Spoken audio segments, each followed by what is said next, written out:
میرے گھر والے کہنے لگے کھانا چھوڑ دیں پہلے اس کی بات سن لے. میں نے کہا پتر کیا ہوا, کسی نے مارا ہے کسی استاد نے؟ کہنے لگے نہیں حضرت, گھر فون کیا تھا تو میری اماں اور ابا کی لڑائی ہو رہی ہے.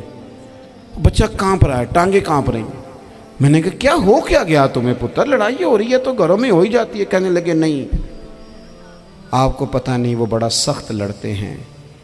میرے والد جب میری والدہ کو مارنے کے لیے آگے بڑھتے ہیں تو ہم سارے چار پنجوں کے نیچے چھپ جاتے ہیں, ہمیں خوف آتا ہے, وہ منظر خطرناک ہوتا ہے. یہ کون تکلیف دے رہا ہے اپنے بچوں کو؟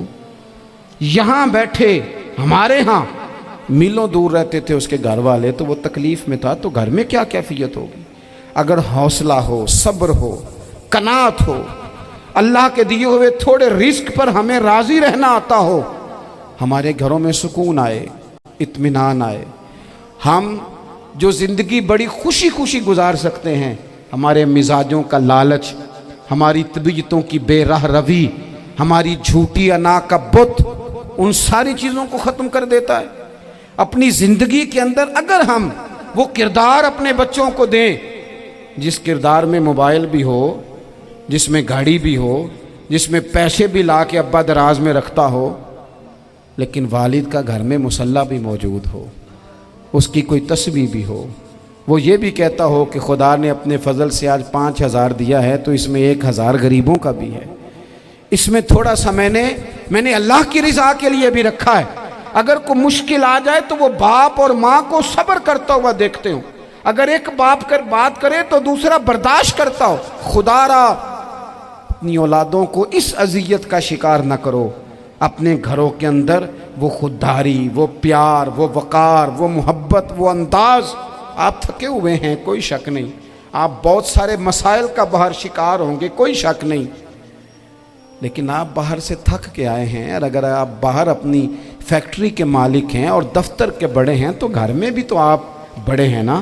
آپ کی ماں بھی تو انتظار کر رہی ہے, اس نے بھی تو دکھڑا سنانا ہے نا آپ کو.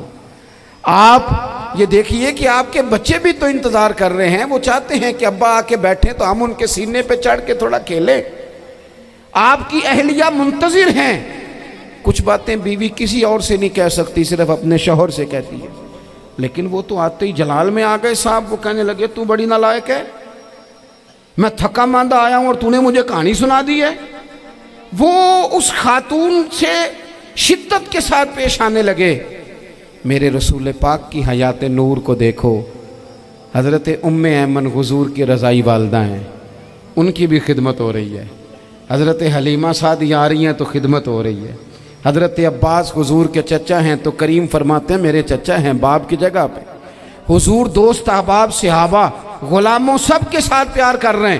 9 ازواج مطہرات ہیں گھر کے اندر, اور کیفیت یہ ہے کہ حضور صرف ان کی ضرورتوں کا ہی خیال نہیں کرتے, خواہشات کا ہی خیال نہیں کرتے, بلکہ میرے کریم کا طریقہ یہ ہے کہ کوئی بندہ آج بول کیا رہا ہے, وہ کہاں کھڑا ہے آج, اس کے جملے کس طرح کے ہیں, اس کا لہجہ کس طرح کا ہو گیا ہے اور اسے ٹھیک کیسے کرنا ہے.